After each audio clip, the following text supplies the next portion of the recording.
Hello and welcome to Breezy Chatter. Today I'm going to be talking about Ready to Love, Season 4, Episode 3, titled All Roads Lead to Love. So it looks like we're down to 9 men, 9 women, all showing up at a venue to get to know each other better. Of course, Nephew Tommy shows up and he lets the crew know that it is ladies' choice. So that means at the end of the week, the ladies will decide which man is not ready to love.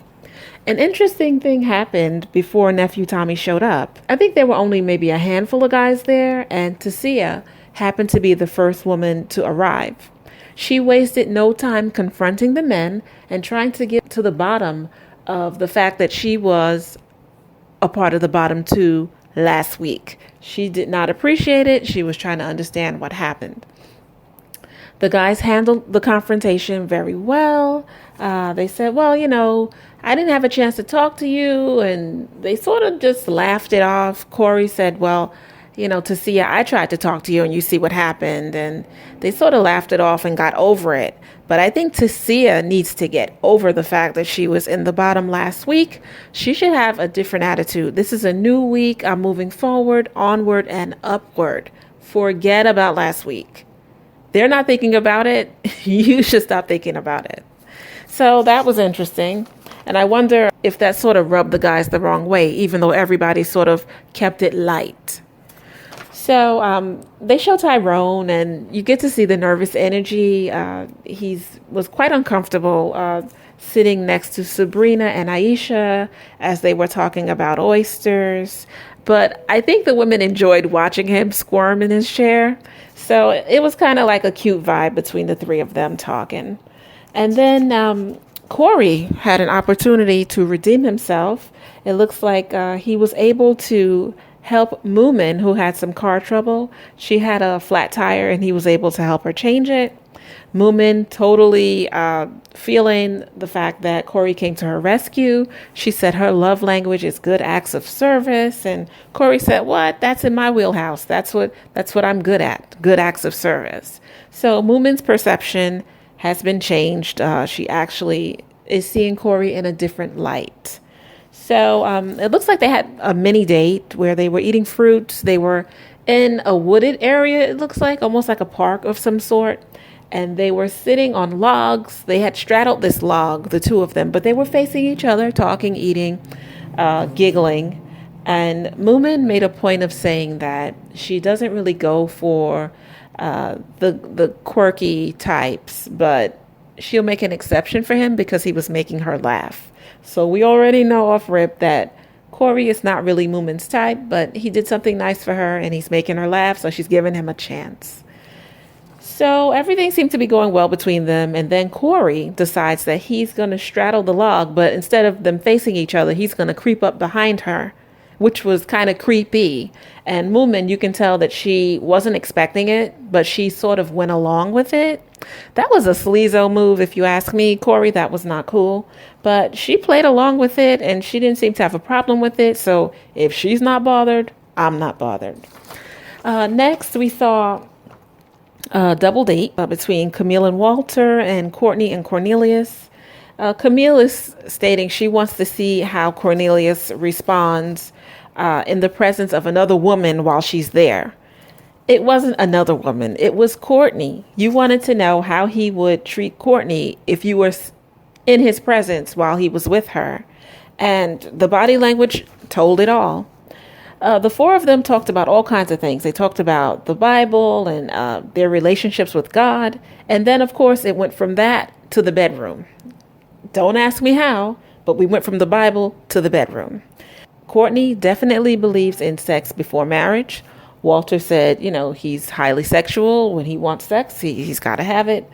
And Camille was looking at Walter and Courtney and sort of labeling them as freaks. I just side-eye people who sort of judge others. I just wish Camille would take a page from Cornelius's book. Cornelius is weighing his options. Yes, he's interested in Camille, but he's also interested in Courtney. Camille needs to find some other men to connect with because putting all of her eggs in the basket titled Cornelius is not a good move. because the more I look at Cornelius and Courtney and I see all that sexual energy that Courtney is spilling all over Cornelius, if she blinks too many times, Cornelius is going to be gone, and he'll be gone somewhere with Courtney. So she needs to get with it, and she needs to start connecting with other men. We saw Carrington and Kerry trying to connect. That did not work. Kerry feels like Carrington is kind of boring. She was getting interviewer vibes, and this is not their first time talking, and she feels like it's more of the same. So, no, not feeling it. Sabrina and Corey had a little conversation. Didn't last long because Corey was stressing how it's important for him to go on dates with women, and he doesn't really like these mixer scenes. And Sabrina said, why not?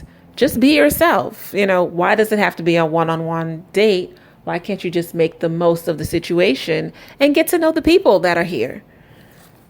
Good question. Personally, after seeing what he did with Moomin, that little sneak move he did, I feel like he wants to be one-on-one so he can do more things like that without people watching him. Sleazo. Anyway, moving on. So Tyrone and Zadia were together. They met. They had a nice little conversation. Zadia is a personal fitness trainer, and she said she also helps people on a spiritual level as well. And Tyrone opened up about his anxiety and how he's had panic attacks in the past. Zadia respected Tyrone's honesty, and they seem to be hitting it off really well.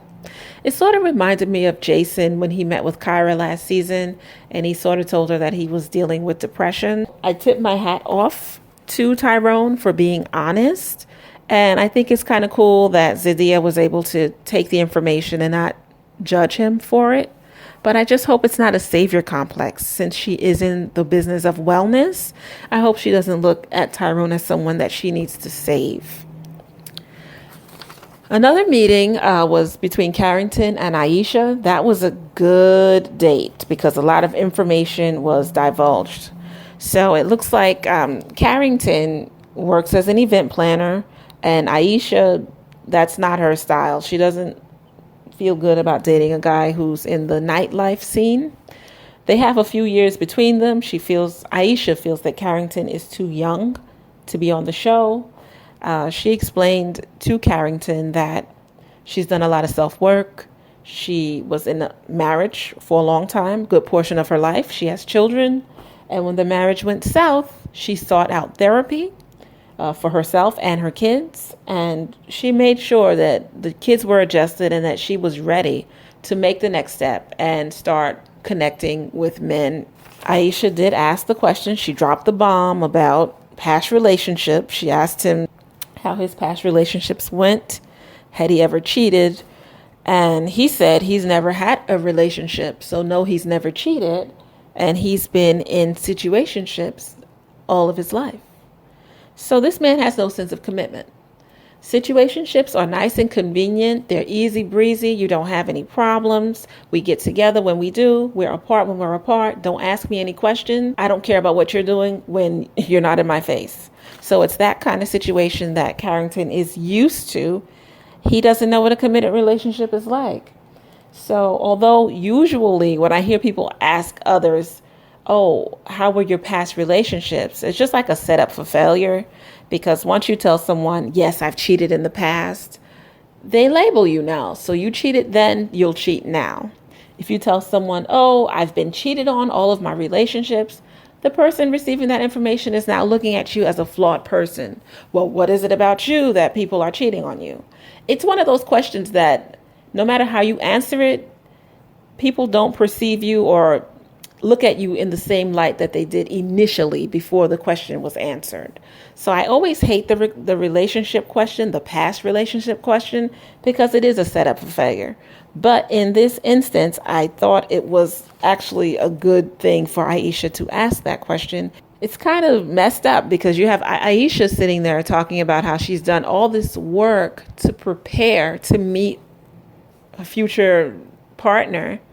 And then you've got this guy here saying, oh, I don't know anything about committed relationships. I'm trying this on for size and we'll see what happens. Although there was no negative energy between the two of them, Aisha sort of walked away knowing that Carrington was not the man for her.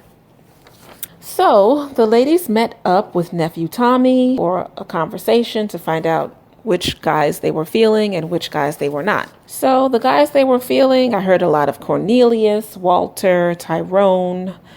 Kerry did make a point to say that she was feeling Tyrone, but then Tyrone called her and sort of ended things with her abruptly in a cold way.